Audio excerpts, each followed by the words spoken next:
At Arizona State University, we're bringing world-class education from our globally acclaimed faculty to you. Ranked #1 in innovation for 10 consecutive years and #2 among public universities for employability, ASU isn't just ahead of the curve, it's creating new paths to success. Earn your degree from the nation's most innovative university. Online, that's a degree better. Explore more than 300 undergraduate, graduate, and certificate programs at asuonline.asu.edu. The following program is produced by the Tech Talk Radio Network. Hi, this is Adrienne Barbeau. You're listening to Tech Talk Radio, and you're going to learn a lot. Welcome to another episode of Tech Talk Radio. I'm Andy Taylor. I'm Sean DeWeird. And a lot happened this week. We talked a little bit about it last week for Apple and our Apple users. If you're listening to the show wondering what happened this week, what is the big takeaway from it? Sean, you have an Apple device. The 13 Pro. So you're able to put this on there. So Apple had their big Worldwide Developers Conference, and this is where they talk not so much about hardware, but it's about the software, the operating systems, everything that's a part of it. And they've kind of gotten away from their iOS 15, 16, 17. They just jumped it all the way to iOS 26, right? Yeah, so I think Apple hates the number 9 and the number 10. Right. I just think those have been not necessarily good releases for them. Like, they're trying to avoid calling it iOS X. Right. Yeah. So I think just getting back to staying with the year makes it a little more simple. So iOS 26. iOS 26, basically updating all the iOSs. So iPad OS 26, Mac OS 26, which is going to be called Mac OS 26 Tahoe. A lot of blue branding, a lot of blue color lake branding. Watch OS 26, TV OS, and the Vision OS 26. Right. So just updating all of the OSs to streamline it across all the platforms, to get everything synced across all your platforms. They started with AI. They started the keynote with Apple AI and said, yeah, we're really not doing anything with it right now. Next. Wow. Whatever their new chip is for Apple Intelligence will allow it to do more on-device processing of cloud, right? So it won't send it to the cloud. So it's like a lot more encryption and a lot more privacy focused. What I took away from this, and as they went through the keynote, they're integrating ChatGPT into a ton of this. Really? Yeah. ChatGPT is integrated into the OS. Right. In certain applications, in certain places. Something that also caught me a little bit by surprise is how open they are making this with the APIs and the ability for developers to utilize the AI functionality. They're really opening it up. Which Apple is not necessarily known for doing, is opening up their platform for third-party developers to take advantage of that. So that was just something interesting. The other key takeaway was there was a big design change in terms of, like, they're calling it liquid glass.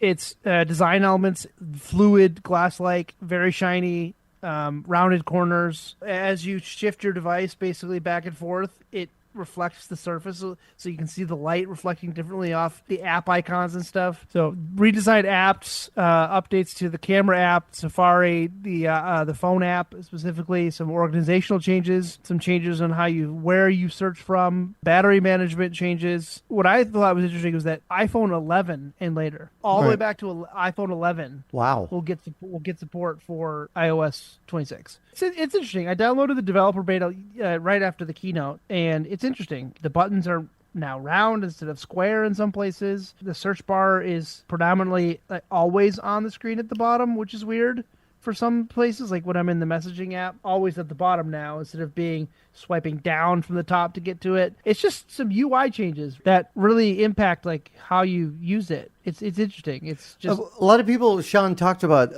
liquid glass, and some compared it to my Windows Vista with that look. And you've had a chance with the developer model to take a look at it. I haven't had a chance to do anything with that yet. Did you get that feeling that it kind of... Well, so you got to remember, right? With Windows Vista, they went to the circle icon.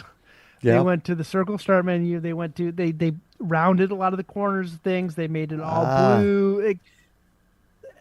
I wouldn't say there's direct ties. There's definitely an influence, if you will. The toggle buttons are different shapes. Menus open up differently. It's going to be a shocking change for some people. A lot of people have talked about the fact that, and I have experienced some of this, not as much as, say, maybe Justin has when it comes to the camera system.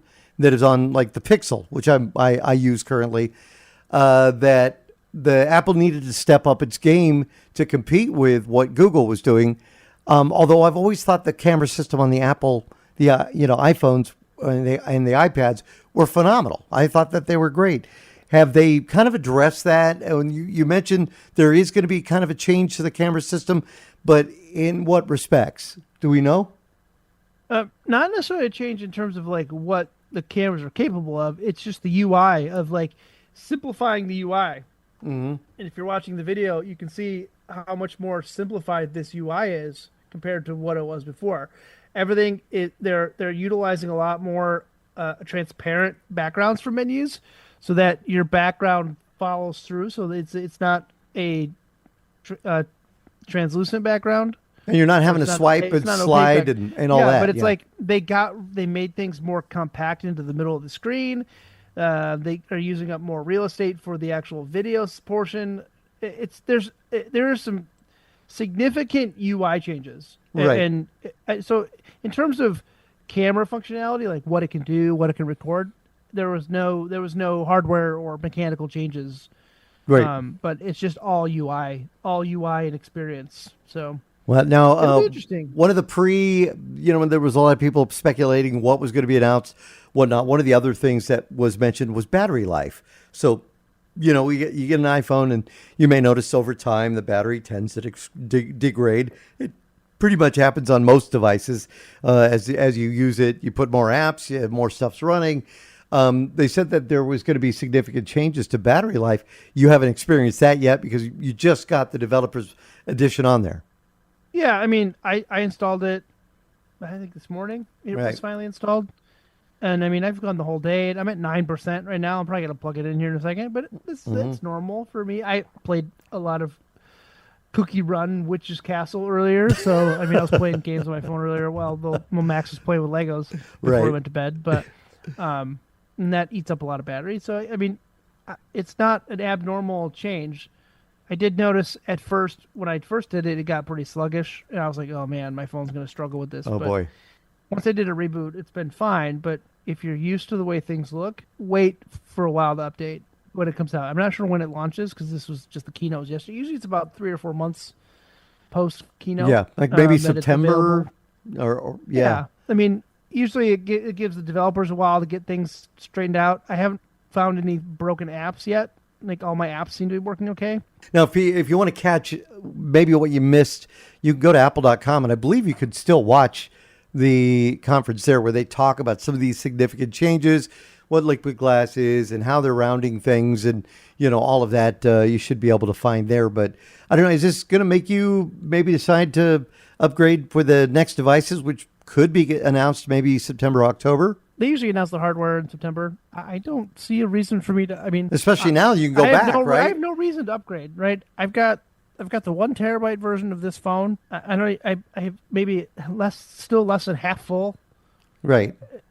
There's no reason for me to upgrade. It's going to be interesting to see. Again, there's a lot of people I know that have moved over to Android that have said they want to move back to Apple. Well, how will they? How will they react when they come back and maybe the interface is a little different? In the last decade, the thing that I've noticed is how frustrated people get with technology. Oh, yeah. And when you toss a new piece of technology in front of somebody that they use it every day, they have a routine, they have a way they want it to look, they have a color they want, and as soon as you make it not available to them for that color or that shape or the way they want it, people get frustrated. Yeah. And then who do they blame? Well, they blame the developers. They feel like they're not in touch with their customer base. Or you have to be patient with technology. And it's something that I struggled with when I was younger, with not being super patient with technology. But as I've kind of worked with technology a lot more in high-paced, high-stress environments, I'm probably one of the most patient people with technology now. Now you respect it. Yeah, well, I have to. I mean, yeah. It's when you're in high stress live TV environments all the time, and I have been for a better part of 2 decades now. I have to think on my feet. I have to think on the fly, and so small little UI changes, they can be frustrating. But it's like, okay, I can see why they did it. Right. Yeah. Maybe it's better. You don't know. Like, you have to give things a chance before you just throw it out the door and say it's crap. Not long ago, we commented on Wyze and how Wyze really had been kind of quiet. Wyze has been doing some things in the background, and they sent out an email this week that they're very overjoyed about, and it's kind of a good thing. Costco. Yeah, getting into Costco. Yeah. Well, Wyze partnered with, I want to say, is it Roku? And Roku was selling the Wyze cameras branded as Roku, but they're basically Wyze, which was good for them. One of the things they wanted to do, their office is at Kirkland, Washington, so where Costco was founded. They pass their offices every day, and one of the things they thought was that's the holy grail to get into Costco, because to get their products in front of everybody could be a good thing for them. And it looks like they have finally done it. And you actually saw some of this stuff. Yep, I saw it. I was like, wait, when did Wyze come into Costco? I don't need any more cameras, right? But it's like, oh, good for them. Like, it's great. They're going to get a ton of traffic. They're going to get they're going to sell a ton of cameras at Costco. They've been in some other big box stores. I've seen them at Home Depot. Yeah. Saw them at Best Buy for a while. Out of nowhere, right? They announced this Costco deal, and then earlier this week they announced a new camera. I want to find out about the camera, but for the this new deal that they have in Costco. This deal is a Floodlight Pro, which if you've not seen that, it's basically, 3 floodlights that can be mounted over your garage or, shed or wherever you want to have it, with a camera that is just below that. So when that goes off, the motion detection will also set off the camera. So again, you have that ability to capture what's going on in your driveway, your backyard, or wherever you decide to put this. I guess they're selling for under $100. That's a pretty darn good deal. Now, this is Cam 4. I noticed I had gone online because I was thinking maybe I could buy one and feature it on one of the TV segments, but they were $79 for the Cam 2. So the Cam 4 is their newest camera, at least with the Floodlight Pro. But then you were telling me they've got something completely different, and I want to get my hands on one of these. Yeah, this one was unexpected, right? I get the beta invites for a lot of these things, and I never know what they are, but I can always guess, right, based on the description of what they want you to do with it, what they want you to try, where it could be mounted, etc. And I was expecting another light bulb or something. Yeah. No, this is a Wyze bulb cam. All right. It is a camera. Right.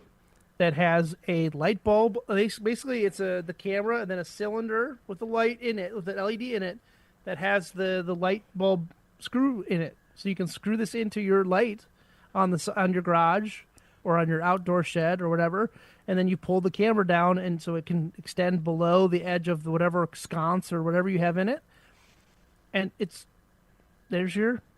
powered by the bulb itself, by the light. Yeah, so you just basically leave the light on, right? You can set and activate by motion, et cetera, et cetera. But it also can come with accessory bulbs, meaning you can pair it to be the camera with the bulb plus 3 additional bulbs that look like they're a bulb on top of the camera, and tie them together so that it would trigger the other lights to be on at the same time. If that one comes on or triggered by motion, it would trigger the other ones, and then all your other basic triggers. Then basically it's just 3 bulbs that look identical. Right. So it's a cool thing. Is it already available online on their website if people want to order it? Right now. Yeah, it's the bulb cam plus 1 accessory bulb is $65. That's a good price. And then the bulb cam plus the three bulbs is $85. So all right, for our listeners that decide, okay, I want to get home security, I want to have a camera outside. Some of the things that people have told them is, you're going to pay through the nose for your monitoring. Because let's face it, there have been some of the early cameras that came out when you updated and whether it be Ring or some of the other ones, you suddenly we're paying quite a bit for your monitoring. Wyze also makes it available so you can record onto SD, but also you can do a cloud account, and it's not that expensive.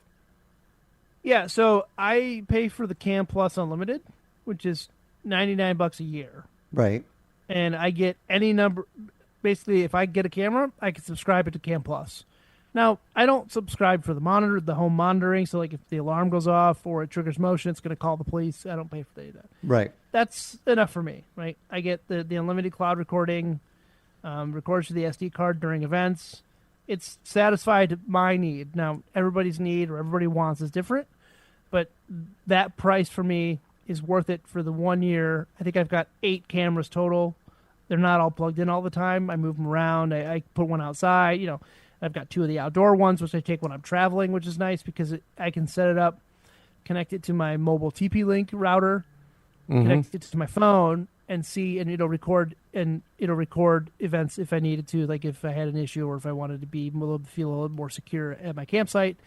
So that to me is okay. I know that a lot of people, if you're not paying for the product, you're the product kind of people. Like, what are they doing with your data? You're paying for what you get. Like, if you want high quality, super quality PoE powered cameras, go with Ubiquiti or go with a higher cost vendor. But then you're paying, $120, $130 a camera. This is an affordable solution. They look good.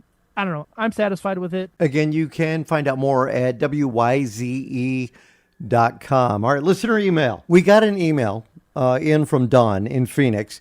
And this kind of ties in pretty good to our discussion about Apple too, which I thought was good. Not Apple too, but Apple also. It says, "Hey crew, so I was wondering, is there a difference between me popping into Walgreens and getting a charging cord for my iPhone or spending more at Best Buy?"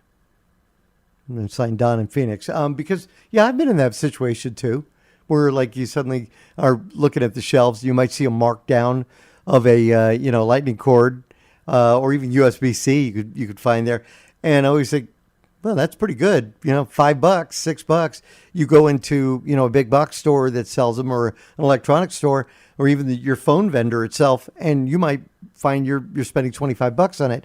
Is there a difference in these cords, you think? There can be.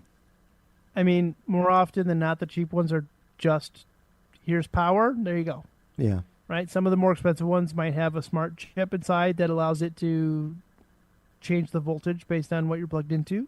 Right? If it's USB-C to USB-C and you plug into a USB-C charger that has variable voltage requirements, or, can do, 12 volts at 2 amps or 19 volts at 1, whatever the power ratings are on some smart plugs, those cords may be able to handle that, right? So your device is going to be smart enough to handle it. It's not going to hurt you to buy the $7 cable at Walgreens.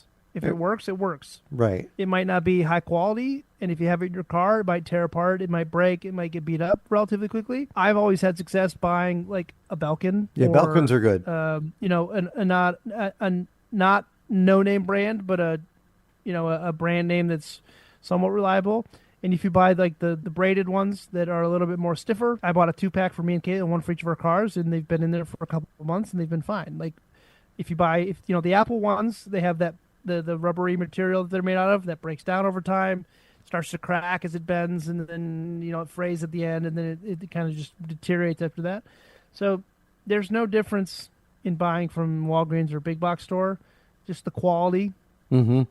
You're gonna get a little bit better quality. It's just like anything else, right? If you pay a couple more bucks, you're gonna get better quality than if you paid less. All right. The other thing, though, to consider also on the flip side of that, and we've talked about this before, if you find one, don't use it.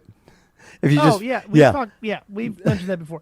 Don't use other people's USB cables. Take a power brick if you're traveling that you can plug into the wall. Don't just plug into random USB spots along the airports or car, whatever, the Ubers and all that stuff. You never know who's yanking your data with that. Right. Because it takes 2 seconds for somebody to have a malicious, you're plugging into a Raspberry Pi that somebody maliciously put into that USB port, and it's yanking all your data. So just like thumb drives, never plug random thumb drives into your computer. Don't plug your phone into random USB ports. No, not good at all. And we did get a chance to ask Justin about that, because I know he has been a Nintendo Switch, fan. I believe his son has a Switch.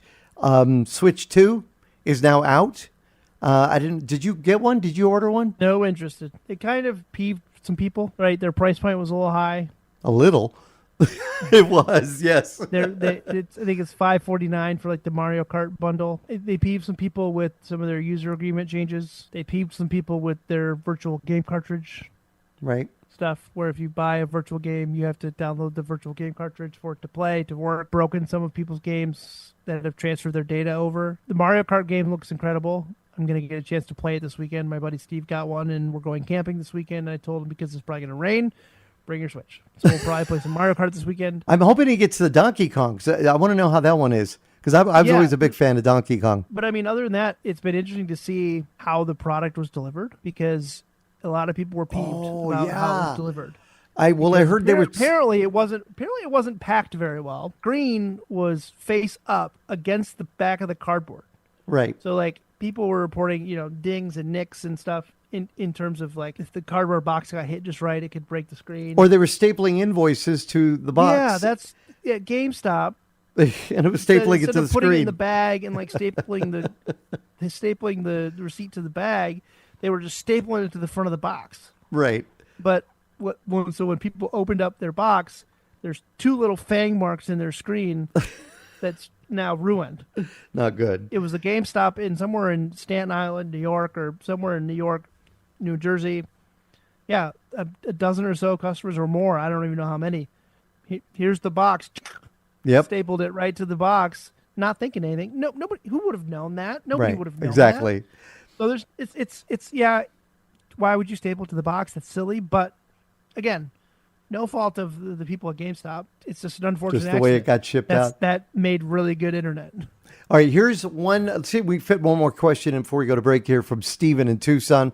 I'm hoping you might have a solution for me. I was thinking about putting together a system and wondered, is it better to partition a large IDE drive? Because, I mean, you can get IDE drives now, spinnies, for pretty good price, into sections or several SSDs. If you're using an IDE drive at this point in your life, get out of technology. Yeah. I hope it's a typo. I hope he doesn't. I hope he doesn't. I hope he's just a misunderstanding on. Maybe he built computers 20 years ago. Well, and IDE was the standard.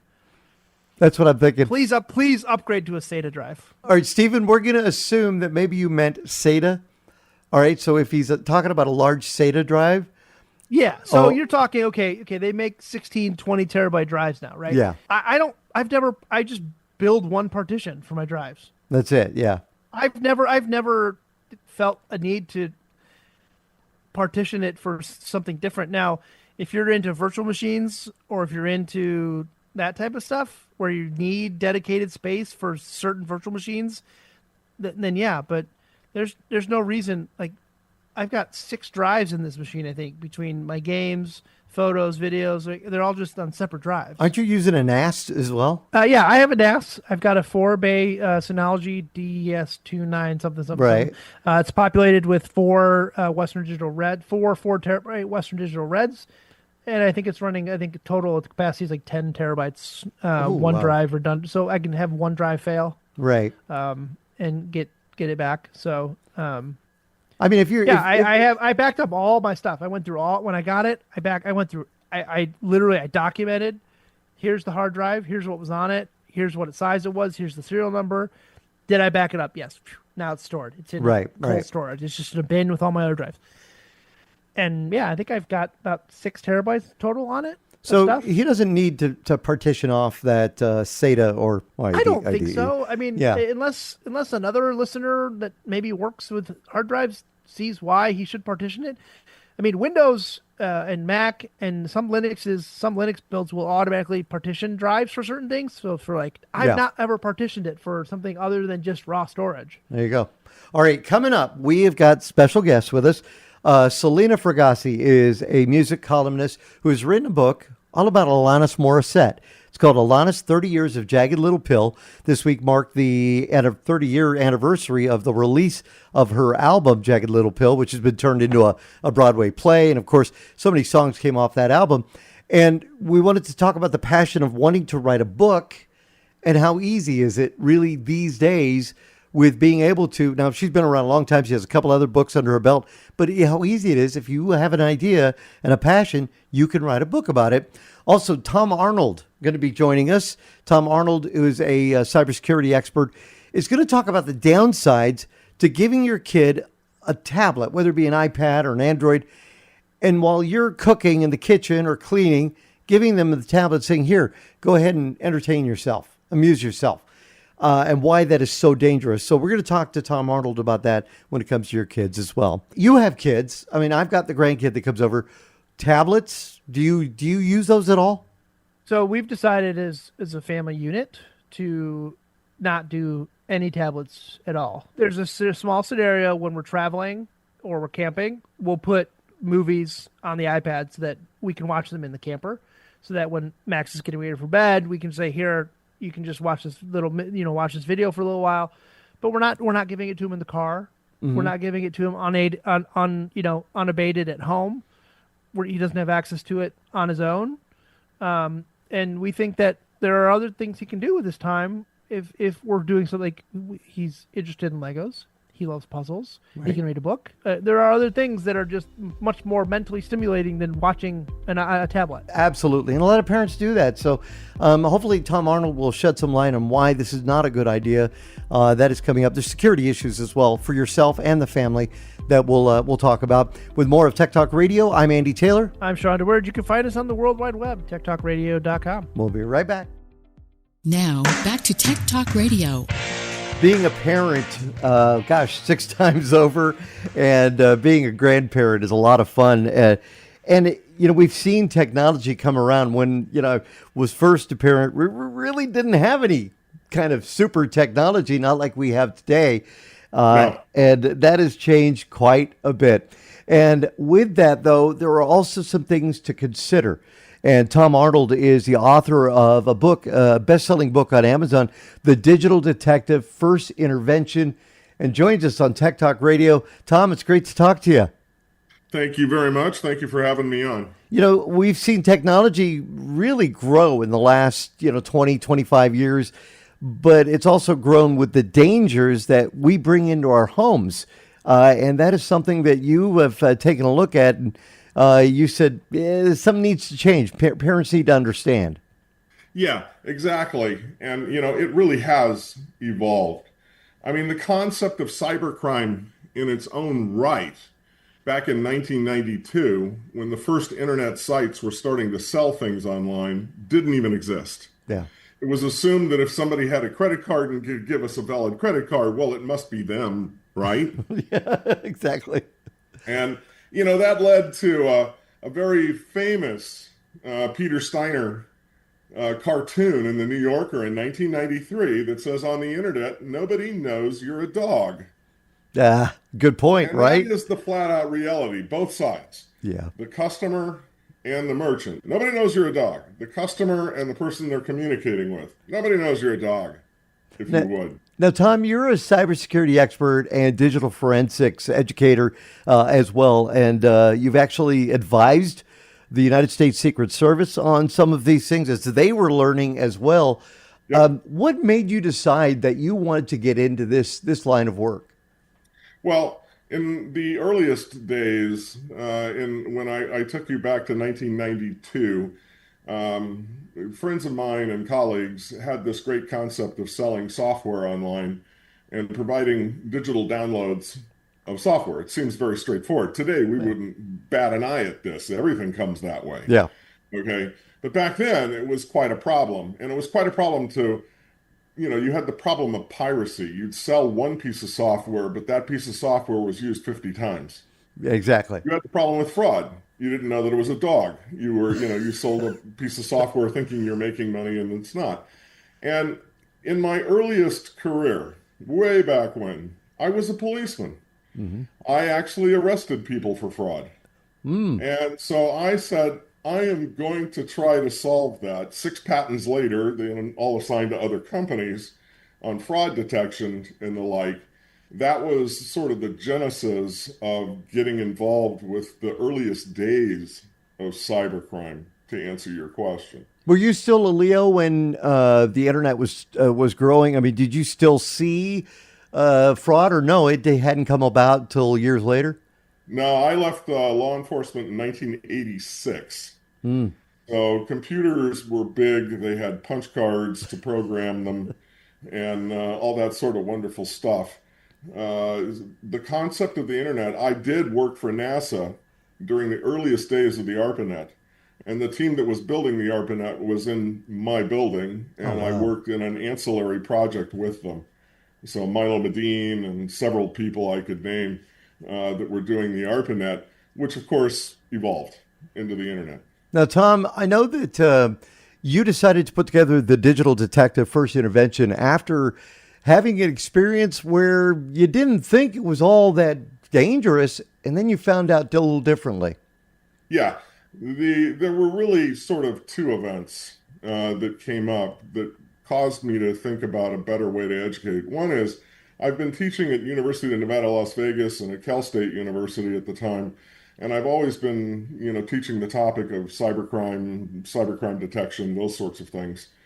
And a lot of times I felt that I was shouting at a wall.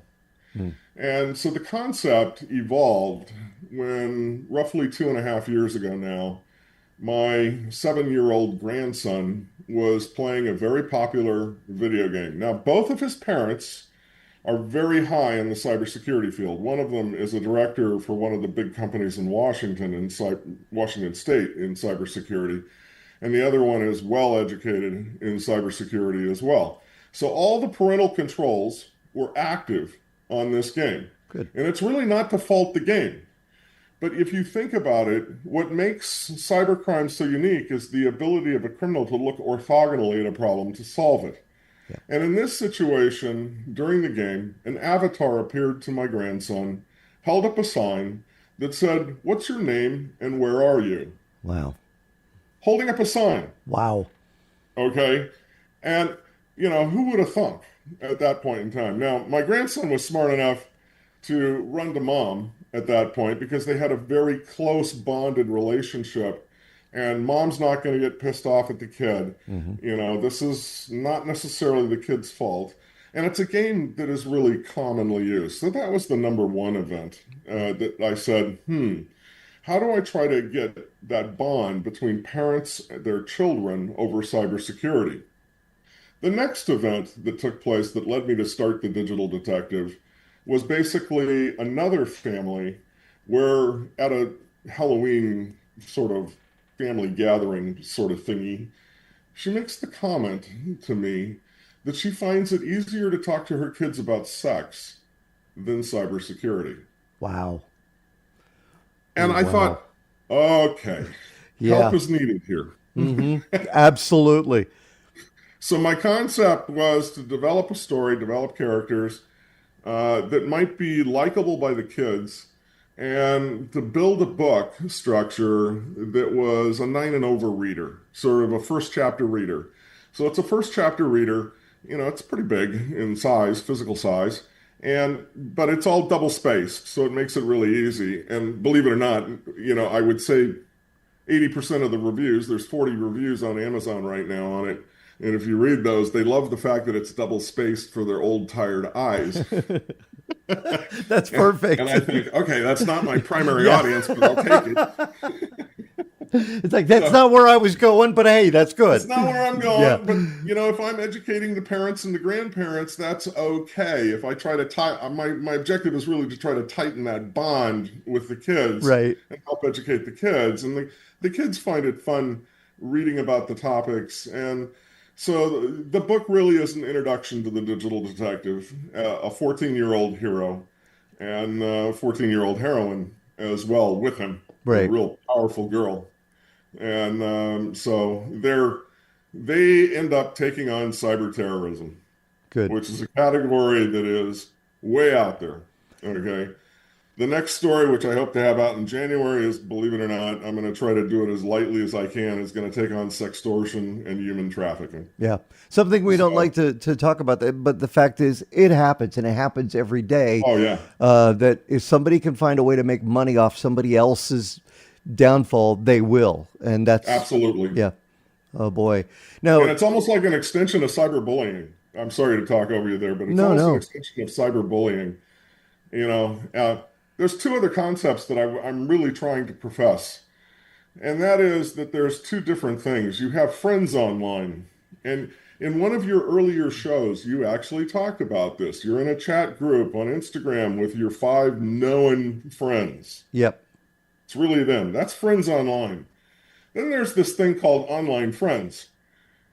You're in a larger forum, call it TikTok, call it whatever you want. It doesn't matter the tool. Yeah. But you're in a much larger forum, and people who profess to be your friends are online with you. You have no actual idea as to who they actually are. Now, both groups can be very dangerous. In the friends online, where you know everybody, you don't know if one of the friends' computers or mobile phones has been taken over by someone else, and that someone else is actually behaving like them online. You don't know that. They've assumed their identity, possibly. That's correct. You assume they're a friend. Online friends, you have to believe that they're strangers. So when I see in a restaurant the parents doling out the iPads to the kids to keep them quiet at the dinner table during the restaurant meal, I really have to think about this and go, there's a similarity to my own childhood. When I was a kid and my mom wanted to go to the grocery store for an hour, she would drop me off at a park and say, go have fun while I go to the store. And when the street lights turn on, come home for dinner. I think a lot of us went through that, Tom. Oh, absolutely. It Yeah. was standard in the 60s. Okay. But nowadays, no parent would do that. No. Even just riding your bike around the street, you wouldn't even do that. So same thing handing out the iPads. It's kind of the virtual playground. So it's you're putting it akin to, giving your kid a tablet and saying, okay, here, I've got to go do the dishes. Sit over in the corner and shut up. Yeah, I've got to go put the groceries away or whatnot. And then that's like sending him to the playground and just saying, here, go have fun. We wouldn't even think about doing that today. Correct. Wow. It is dangerous. And a lot of, we've talked about smartphones because we think of phones, we think of communication. But within the games, within some of the apps that are available on our tablets or iPads or whatnot, there is that communication process that some parents, grandparents, aunts and uncles that are maybe watching younger kids have no idea that people can communicate. I do words with friends.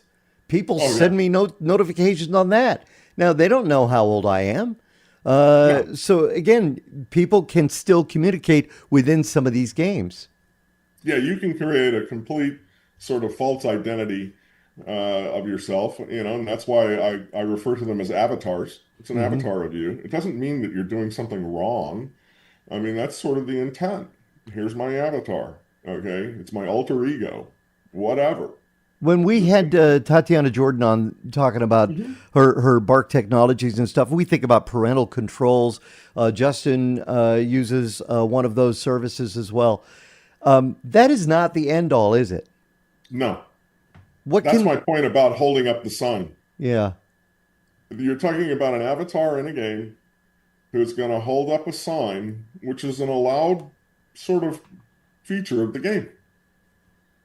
Wow. Now, Tom, what can parents do? Obviously, they can get the digital detective, the first intervention. This is not just for parents. This is really for, as you mentioned, for people of all ages to kind of understand, because it can be a little daunting. I've talked with a lot of our listeners that have called into the radio station when I'm here that have said, I don't understand it. How do you explain it?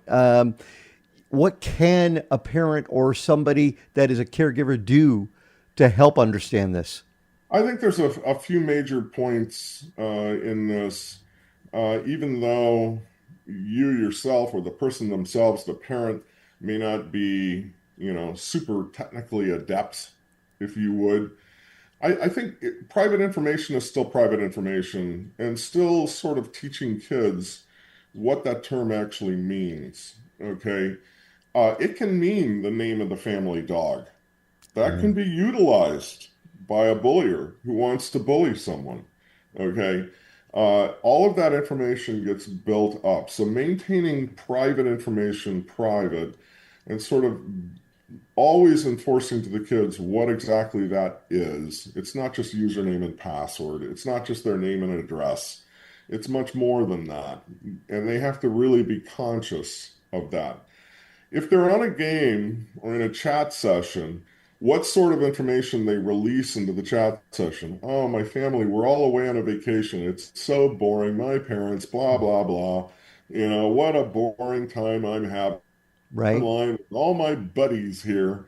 All of those things can be used against someone. So the second one is definitely be careful the type of information that they actually release, even if they're upset.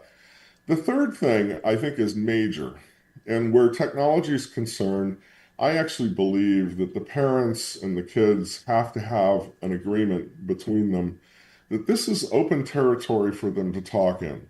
The parents are not going to overreact, okay? And in turn, the kid's not going to try to hide things necessarily.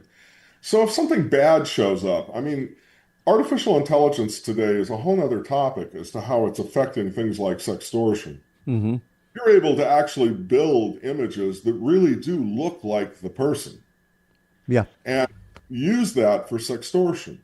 If the kids know that they didn't pose for that picture and they didn't do that, going to mom and dad is extremely important. And it's tough as a parent to maintain that calm so that you don't destroy that relationship that brought it to your attention that's now protecting your kid, is the point.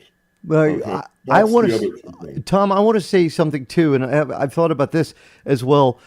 We as parents tend to share a lot sometimes we'll just use one of the biggest ones, of course, Facebook and Instagram, but of course you may share on Snap or whatever. Uh-oh.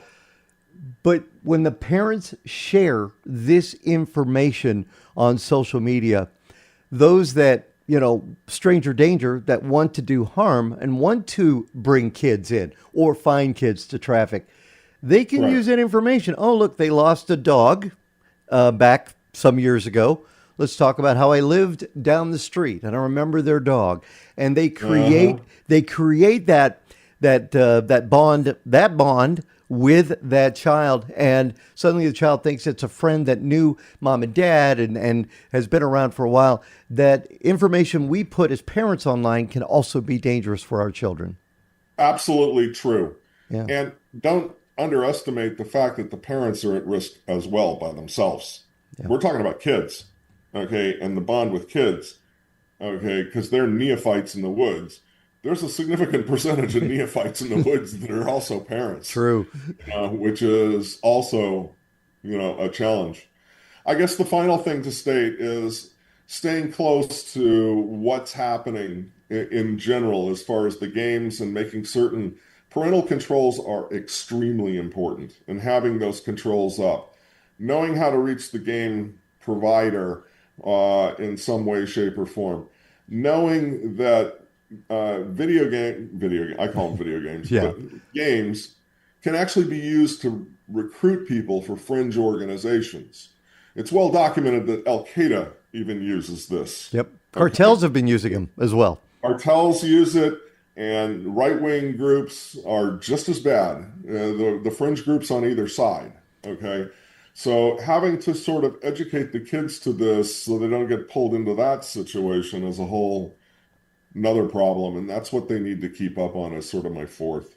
Well, I'll tell you what, Tom, this has been a great discussion. I want our listeners to check it out, The Digital Detective, First Intervention. I want to get you back on the show again because really you provide so much great information, and I definitely want to check out the book available on Amazon. Tom Arnold, thank you so much for coming on Tech Talk Radio. And hey, thank you very much for having me on today. We will be back with Selena Fragasi, an author who's written a great book about Alanis Morissette. That's standing by on Tech Talk Radio. And now, back to Tech Talk Radio. All right, people, break out your notebooks and pencils and slide rules. You're listening to Tech Talk Radio with true geeks. And by the way, I'm Dee Snyder, and I'm a geek too. We've had many people over the years that have told us, I ought to write a book. And we tell them, well, you should. Go for it. I think it's been, honestly, I think it's been made a lot easier to put your passion, to put your ideas to paper or to digital than it has been in the past. And writing a book is I think a lot easier, not only to get that book published, but also to get that book seen. Before the internet, if you had a book, you went to one of the big, publishers, you went there and you told them, here's my book idea. They saw how viable it would be, and then they would send it off to Walden Books or get it into bookstores. You only found out about it by generally reading a paper or stopping into a bookstore and finding that. And there are so many different books about different passions that people have. And one of those that I think a lot of us all share is the passion of music. And Selena Fragasi is an author who has been a music columnist for so many years, has decided to put together a book about Alanis Morissette. It's called Alanis, 30 Years of Jagged Little Pill, and joins us here on Tech Talk Radio. Selena, great to talk to you. Yeah, you as well. Thanks so much for having me. Now, what made you decide to put together a book about Alanis Morissette? Yeah, she's been one of my favorites since I was a teenager. And when I was looking up big milestones that were coming up in the future, this was a couple of years ago, I saw that Jagged Little Pill was turning 30. And first I couldn't believe it's been 30 years. But then I was obsessed with having to write this book, and I put a pitch together for my publisher, and here we are. What will we find in this book that you've put together, which is available now at Amazon.com and in bookstores? Yeah, I really take a deep dive into this album in particular, Jagged Little Pill, obviously her biggest album she's ever had that sold 33 million copies worldwide. I really dive into how this album was made, Alanis' pop star past, and how that kind of developed her in a way for what she did on Jagged Little Pill. Her really amazing collaborator, Glenn Ballard, trying to get any record label to pay attention to her, and it really wasn't until Madonna came along. As well as how this album became just such a huge part of the cultural zeitgeist in the 90s and what it meant to so many people. In addition to that, I talk about the Broadway play that was based on the album and all the other big points in Alanis' career as well. When you look at some of the artists today, like Taylor Swift or Olivia Rodrigo, how do they differ from Alanis and how, her upcoming, hit status became? I think there's actually a really strong through line of what Alanis did and how that begat the Taylors and the Olivias. In fact, in the book, I have quotes from each of them where they talk about how impactful Alanis was to their own career. And they really pay homage to her kind of opening up the gate for confessional singer-songwriters. I think nowadays it's a bit more accepted. It's applauded. In Alanis' day, it was not. She really had to struggle to get people to pay attention and to respect her craft. Well, it was very tough, I think, for female artists. I have a feeling that that's been made easier because of movements that Alanis, made. Yeah, absolutely. And I think really, Alanis, of course, wasn't the first. There were incredible female singer-songwriters before her in the 90s, like Tori Amos, Liz Phair, PJ Harvey. But I think what Alanis did is she really made it more commercial. She made it accessible. And I really do link that back to her pop star past of creating the songs she did that had the rawness, but also the commercialness. And so I think, we're seeing that really with today's generation of singer-songwriters. But Alanis, she really kind of set the pathway for them. When putting this book together, Selena, it's Alanis, 30 Years of Jagged Little Pill. Did you talk to fans or maybe some of the fan base that is out there? Because I know there are fan groups, there are discussion groups on Reddit, and of course social media. Yeah.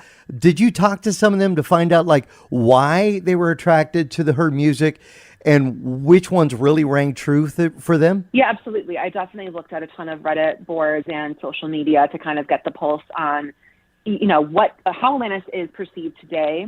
And even what I could dig up in terms of video interviews. MTV did a few fan videos of what Alanis meant to people back in the 90s. And they were all really poignant. And I think for my book in particular, I interviewed several colleagues of mine, female music journalists, about their thoughts on Alanis, and they were fans as well, and the impact of this album. And so there's a lot of really insightful perspectives beyond just my own in this book. Well, plus you've put together some really, really cool photos.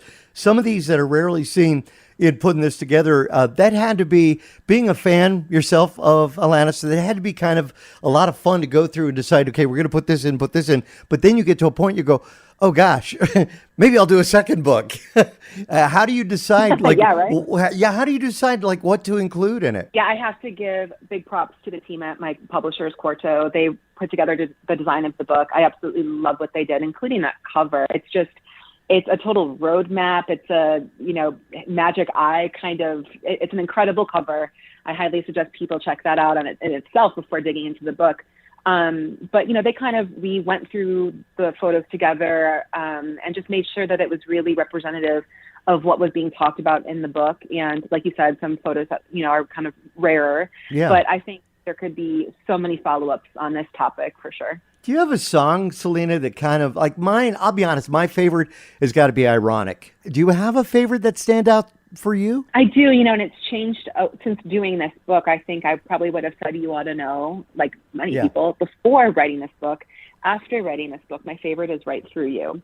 And I'll tell you why. It's because that song actually, to me, has the most passionate delivery and songwriting, even more than You Ought to Know. Everyone kind of pins You Ought to Know as this crazy out of the canon song, but Right Through You, she really takes record label executives, the male record label executives, to task who didn't want to sign her, who dismissed her, who wanted to change her or just think of her as, a trophy. And it's an incredible song that just really shows the power of her songwriting. Now, you have been writing for many years. You have, bylines that have been in Spin. You've interviewed so many artists, everybody from, Debbie Harry, Jack White, the Black Keys, and many others. When somebody says, hey, I want to come up with a book, what advice would you give them? They want to maybe follow the path that you're following. That's a great question. I would say believe in yourself. I think everyone gets imposter syndrome or thinks that they can't do it. It is a daunting task to write a book. I won't, sugarcoat it.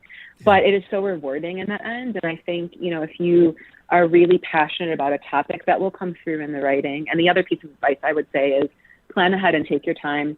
Writing a book is not something you can do in a short window. So really kind of do it every single day and you'll get it done towards the end.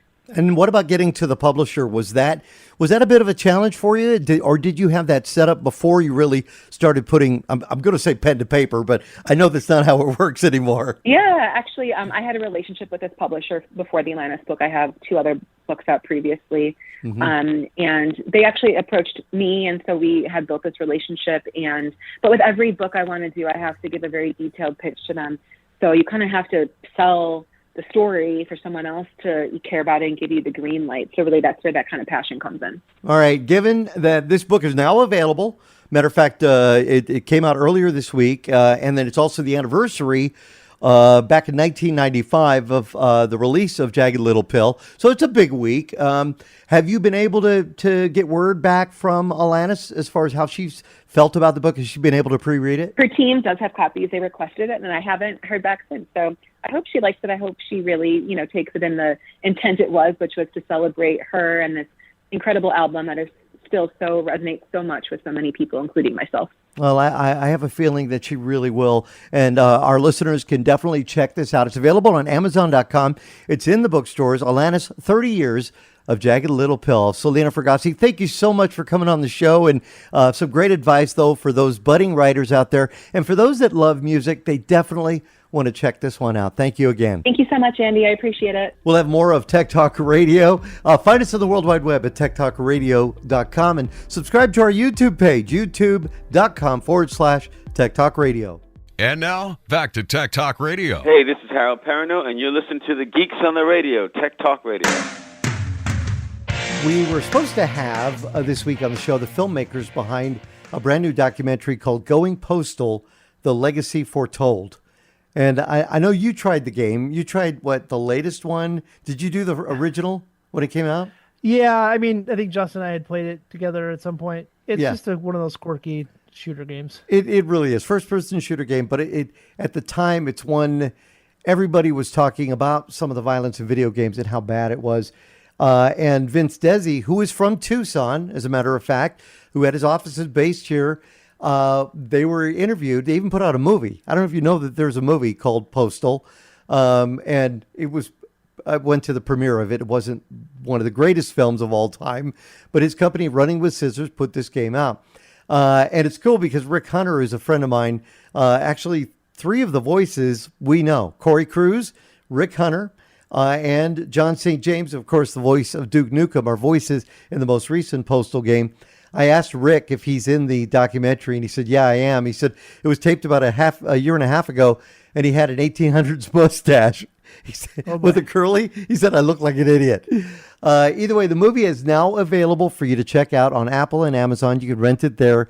I believe it's out on Blu-ray as well. So if you want to find it, you could do that. Just do a search for Going Postal. But hopefully we'll get the filmmakers on so that they can talk about this. I don't know if there's any still photos of us because we broadcast from the screening of the movie.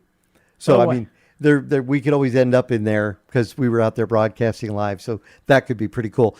Speaking of movies, Happy Gilmore 2, the trailer is out. The movie with Adam Sandler. That up. It's going to be good. The movie will be out July 25th on Netflix. Speaking of movies and TV shows. Yeah. Learned something very interesting. Did you ever watch Firefly? Firefly. Yeah, with what's his name? Nathan Fillion. It was directed by Nathan Josh Fillion. Whedon. Yeah. Disney Plus is putting out new episodes this fall. So they're going into production and making new ones? My understanding is that it's gonna be this fall, Disney Plus. Will Nathan Fillion be back? Yes. Oh, I like it. Taking a break from the rookie. Yes. Yeah, so I thought that was pretty interesting. So it's Cool. all on the internet, so it's got to be true. All right. Sure. We'll keep an eye out for that one. That's it for this week's Tech Talk Radio. I'm Andy Taylor. I'm Sean DeWord. You can send us an X at Tech Talk Radio. Oh, wait a minute. Have Hold on. Tomorrow's Father's Day. So happy Father's Day to you, Dad. Happy Father's Day to me. Happy Father's Day to you. And happy Father's Day to all the other great, wonderful fathers out there. From Tech Talk Radio.